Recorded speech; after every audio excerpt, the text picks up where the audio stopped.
In this week's video, we're going to look at should you buy a condo in Redondo Beach, California?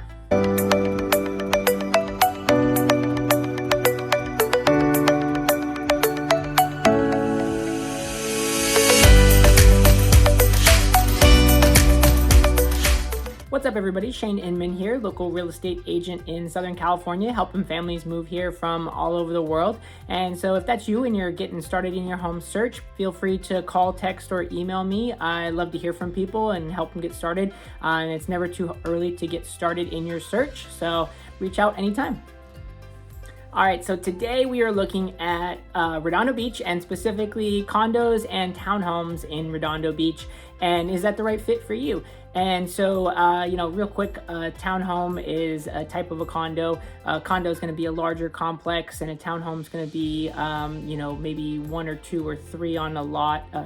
In Redondo Beach, typically you have townhomes that are attached to another home on a lot, or you have a few that have garages attached. And so that's kind of the big difference with a regular condo or a townhome is the townhome has an attached garage and is going to feel a little bit more like a single family residence, and the condos might be a more larger complex. At least in Redondo Beach, that's how it is. And so, when I was growing up, I always kind of thought, well, why would you buy a condo if you could just rent an apartment? Why not save your money and just rent a apartment and as long as you can until you can afford a single family home with a white picket fence and a yard. And the reality is it's because things are getting more expensive. And so Southern California is very expensive. And so purchasing a condo, you're basically making that your savings account, because as you pay down your mortgage, you're paying down your interest and larger portion into your principal balance and the equity you're building up into that property.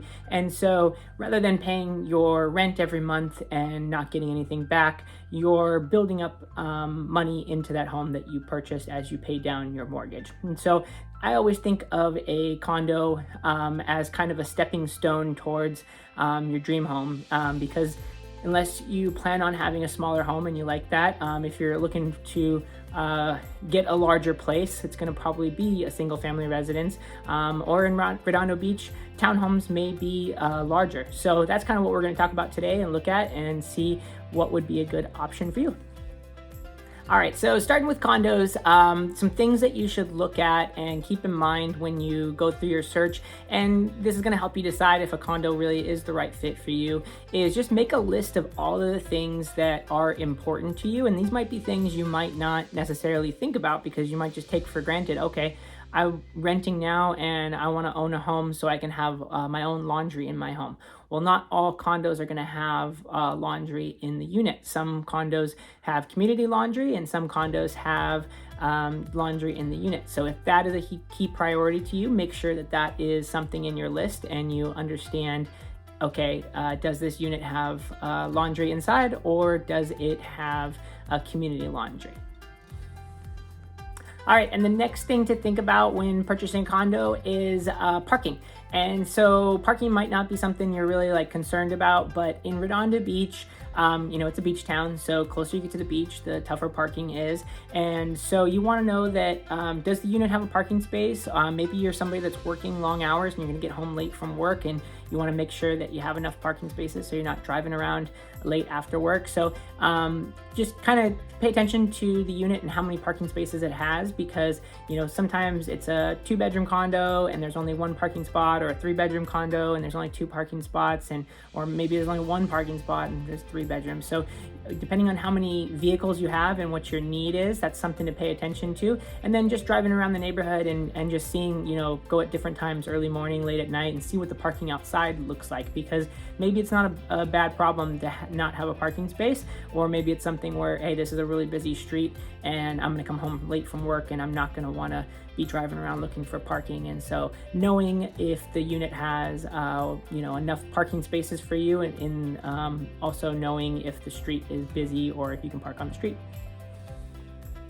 All right, and the next thing to think about when purchasing a condo is just the HOA. So the HOA is something I get pushback from people on why they're not interested in a condo, and that is for a number of reasons. I've heard, they don't want to have rules and regulations on what they're allowed to do and not allowed to do at their own home that they purchased, or they maybe don't want to pay the monthly fee. And so just understanding what you're paying for and what you get.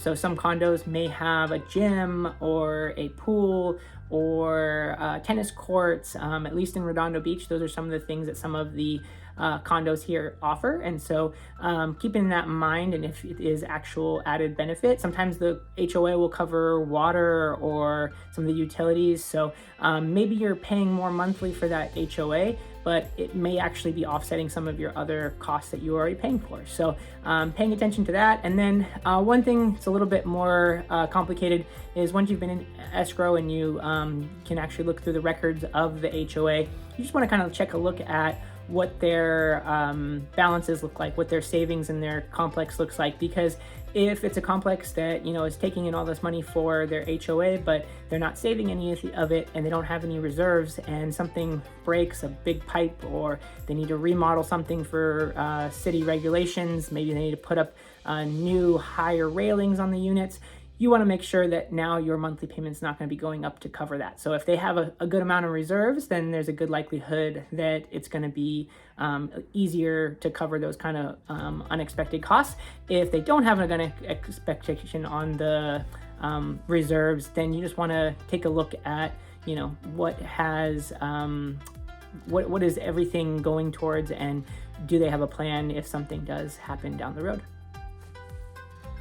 All right, and the next thing to look at with the condo in Redondo Beach is location. Redondo Beach is a beach town. Do you want to be closer to the beach? Because, there are some condos that are right by the water and you're paying a high HOA, but none of the amenities really come with it. So you're paying a high HOA just to be close to the beach. So knowing what is important in your location is really important in how you're going to find that home and what's going to fit right for you. So just understanding that the location of the home is either further from the water and maybe you're getting more amenities with the HOA, or maybe it's closer to the water, you're getting less amenities, but the water is right outside your doorstep.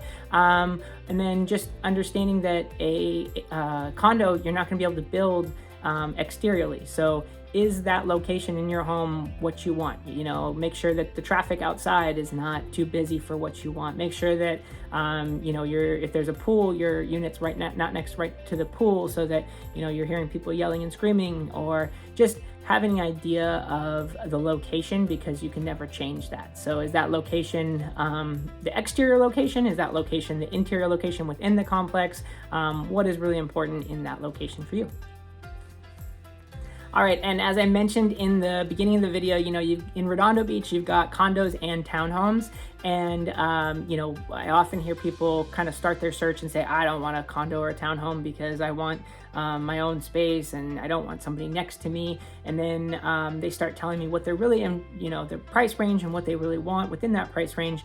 And maybe they want really updated and they want a bigger square footage on the inside, and they actually don't care about the exterior. They just, in their head, they didn't want to be next to somebody else. And then they start looking at what fits in their price range. And a lot of times, especially in North Redondo, townhome ends up being a better fit for them, because you have townhomes here that are 2 or 3 on a lot that maybe they don't even have an HOA. Maybe the neighbors just kind of have a agreement, hey, we'll each take care of our side of the outside exterior area and make sure we're keeping the driveway clean and everything. Maybe it's like $100 a month HOA just for a gardener, so the townhome option in Redondo Beach is very popular, because you do tend to get larger footprints, because it's two homes on one lot, or 3, or so you're still getting good interior space. So if you are somebody that wants maybe a little bit newer feel and you do want a larger interior and you want to be in Redondo Beach, then a townhome might be a good fit for you, as long as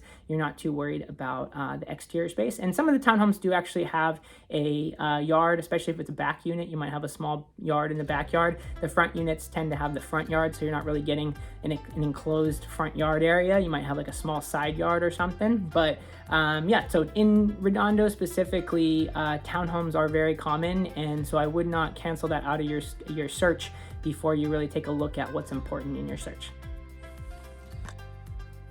All right, so that is condos and townhomes in Redondo Beach. I hope that was helpful for you. And if you are looking for a condo or townhome in Redondo Beach, I'd love to help you get started in that search. I have had clients purchase in different communities, so I can give you a little bit of idea of what's the amenities or what the pros and cons of different units have been for people, and what might be a good fit for you. So feel free to call or text or email me, and I'd love to help you get started.